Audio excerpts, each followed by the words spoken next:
దేవుడంటే దేవుడంటే దేవుడంటే రైట్. దేవుడంటే వాక్యం, అద్భుతమైన వాక్యం. దేవుడంటే దేవుడంటే వాక్యం. దేహం అంటే పదార్థము వాక్యము కలిసినది దేహం. పదార్థము వాక్యము కలిసినది దేహం. ఎలాగా? మంచి ముద్దను మరిచాడు, పదార్థమేగా, ఎలిమెంట్ పదార్థం. ఆ మంచి ముద్దలోనికి తన జీవ వాయువును, ఆ శబ్దాన్ని, ఆ వాక్కును పంపించాడు.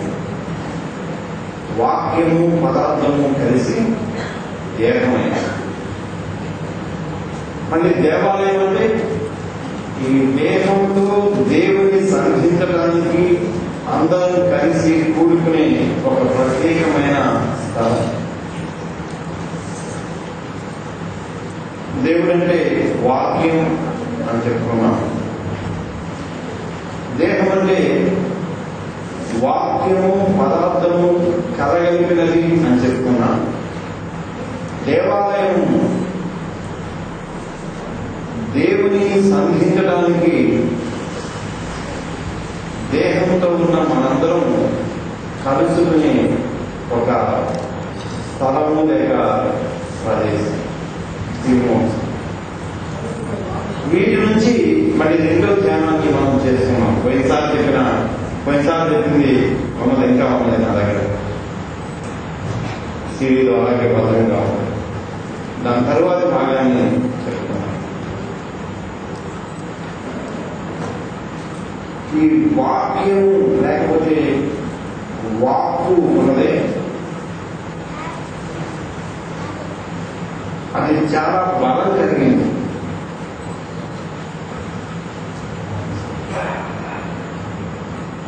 అసలు మాట ఎలా ఉంటుంది? రోజు మాట ఎలా ఉంటుంది? వాక్యం ఎలా ఉంటుంది? మాట ఎలా ఉంటుంది? ఎప్పుడైనా ఆలోచన చేశాము?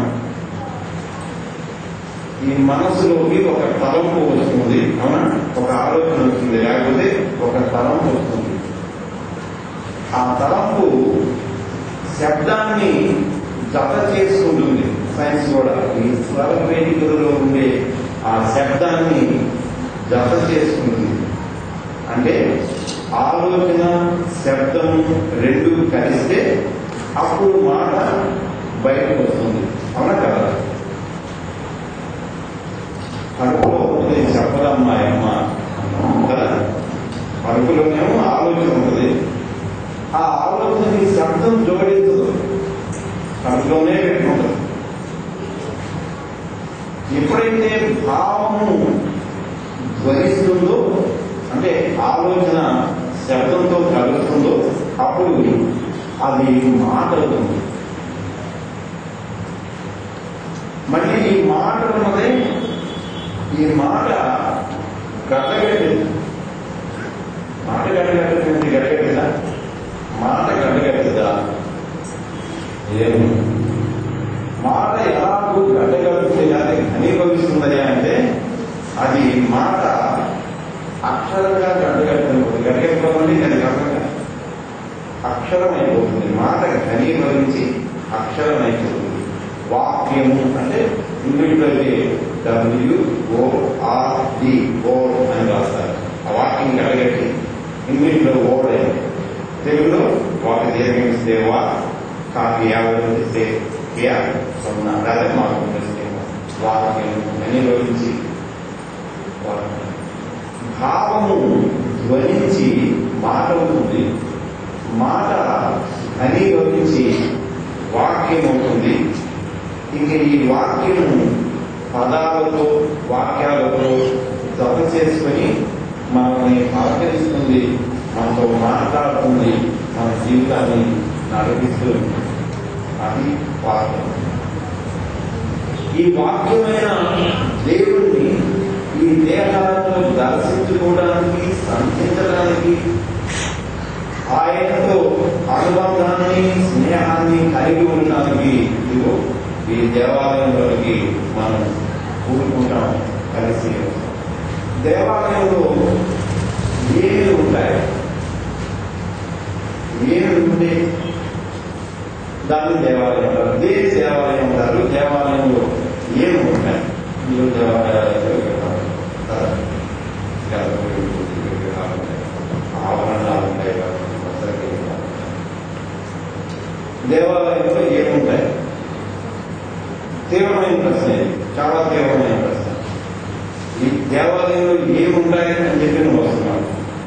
పరిశుద్ధ స్థలంలోకి ఏముంది అని చెప్పి వస్తున్నావు. దేవాలయంలో ఏముంటాయి, ఏమి ఉంటే దాన్ని దేవాలయం అంటారు. దేవాలయం ఏదైనా సరే, దేవాలయం అంటే క్రైస్తవ దేవాలయంలో ప్రధానంగా ద వర్డ్ అండ్ సాక్రిమెంట్, వాక్యం, సంస్కారం ఉంటాయి. దేవాలయం ఏముంది? వాక్యం ఉంటుంది. అవునా? దేనికి వస్తారు ఇక్కడికి? వాక్యం కోసం వస్తారు. దేవాలయం వాక్యం చెబితే దేవాలయం అయిపోయింది. అవునా? పాటలు పాడుకుని వెళ్ళిపోతే దేవాలయం అయిందా? అవదు. వాక్యం మాత్రమే. దేవాలయంలో వాక్యం ఉంటుంది. ఇంకా ఏముంటాయి? మేము సాక్రిమెంట్ అంటాం, సంస్కారాలు అని చెప్పి అంటాం. సాక్రిమెంట్ సంస్కారాలు అంటే ప్రభుత్వ భోజన సంస్కారము, బాప్తిజం, అన్నింటినీ సంస్కారాలు అంటారు. వాక్యం ఉంటుంది, సంస్కారాలు అంటే బాప్తిజం ఉంటుంది. అంటే దేవాలయంలో ఏముంది అంటే వాక్యము, సంస్కారము ఉంటాయి. వాక్యము పదార్థం కాదు, జాగ్రత్తగా వినండి. వాక్యము పదార్థము కాదు. మాటని పట్టుకోలేదు, పట్టుకున్నాం, మాటని పట్టుకోలేదు. మాట ఒక చోట ఉండదు. ఎక్కడో అమెరికాలో ఒబామా ప్రసంగం చేస్తుంటే నువ్వు టీవీలో ఉంటున్నావు, చూస్తున్నావునా? మాట ప్రవాహం అంతే, విశ్వమంతా వ్యాపిస్తుంది. పదార్థం అలా కాదు. పదార్థం ఒక చోటే ఉంటుంది, ఒకే ఒక చోట. సో వాక్యం ఉన్నదే, వాక్యము దేవాలయంలో ఉంటుంది, కానీ అది పదార్థం కాదు. వాక్యము దేవుడు అంటే వాక్యము, మనిషి దేహం అంటే వాక్యము పదార్థం. ఎలాగా? మట్టి ముద్దలు చేశాడు, అది పదార్థం. దాంట్లో తన జీవ వాక్యం లేక జీవ వాయువును ఊదాడు, అది వాక్యము. వాక్యము పదార్థము కలిసి దేహం. బైబిల్ ఆధారపడి ఆ వాక్యము శరీరధారి కృప సత్య సంపూర్ణునిగా మన మధ్య నివసించాను.